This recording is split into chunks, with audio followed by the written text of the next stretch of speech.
Media మిత్రులందరికీ నమస్కారం. ఇవాళ బీఆర్ఎస్ పార్టీ ముఖ్యంగా కేటీ రామారావు మొత్తం నైతిక విలువలు మర్చిపోయి దిగజారిపోయి సోషల్ మీడియాలో తప్పుడు ప్రచారాలు తప్పుడు వీడియోలు సృష్టిస్తూ అటు దూరదర్శన్ లోగోలను మార్ఫింగ్ చేసి ఆర్టీసీ లోగోలను మార్ఫింగ్ చేసి మొత్తం తెలంగాణ రాష్ట్రంలో అత్యంత క్రూరమైన నీతి దిగజారిపోయి మన కల్వకుంట్ల తారక రామారావు అండ్ బీఆర్ఎస్లోని కొంతమంది సోషల్ మీడియాలో పనిచేస్తున్నటువంటి వ్యక్తులు వ్యవహరిస్తూ ఉన్నారు.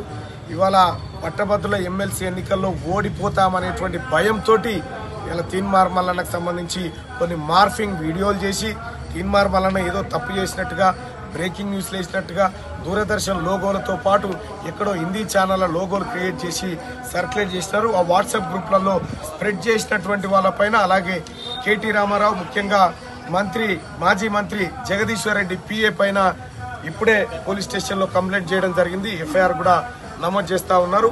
ఇంకా ఎవరెవరు ఇవి వాట్సాప్లో సర్క్యులేట్ చేస్తూ ఉన్నారో వాళ్ళందరిపైన కంప్లైంట్ చేయబోతా ఉన్నాం. ఫేక్ వీడియోలను ప్రచారం చేసినటువంటి వాళ్ళపైన ఖచ్చితంగా చట్టపరంగా చర్యలు తీసుకుంటా ఉన్నాం. ఇంకా అలాగే కాదు, నిన్న మొన్నటి వరకంటే నేను ఎలక్షన్ బిజీలో ఉన్నా, ఇక ఇప్పటి నుంచి ఎవరెవరు ఎలాంటి ఫేక్ వీడియోలు తయారు చేశారో వాటన్నిటిని వెలికి తీసి వాటి ద్వారా పోలీస్ కంప్లైంట్ చేయబోతా ఉన్నాం. ఇవాళ కేటీ రామారావు అండ్ మాజీ మంత్రి జగదీశ్వర్ రెడ్డి పిఏ పైన ఎఫ్ఐఆర్ నమోదు చేయమని చెప్పి కంప్లైంట్ ఇవ్వడం జరిగింది. అలాగే డీజీపీ గారు కూడా కంప్లైంట్ పంపించడం జరుగుతుంది. అలాగే సోదరులారా, ఈ తెలంగాణ రాష్ట్రంలో పట్టభద్రుల ఉప ఎన్నికను ఎదుర్కోలేక బీఆర్ఎస్ పార్టీ నీచానికి దిగజారి తప్పుడు వీడియోలను క్రియేట్ చేసి ఏదో ఫామ్ హౌస్లలో ఉన్నట్టుగా ఎక్కడో ఏదో చేసినట్టుగా ఈ తప్పుడు ఫేక్ వీడియోలు క్రియేట్ చేస్తూ ఉంది. ఈ దుష్ప్రచారాలను ప్రజలేం నమ్మే పరిస్థితిలో లేరు.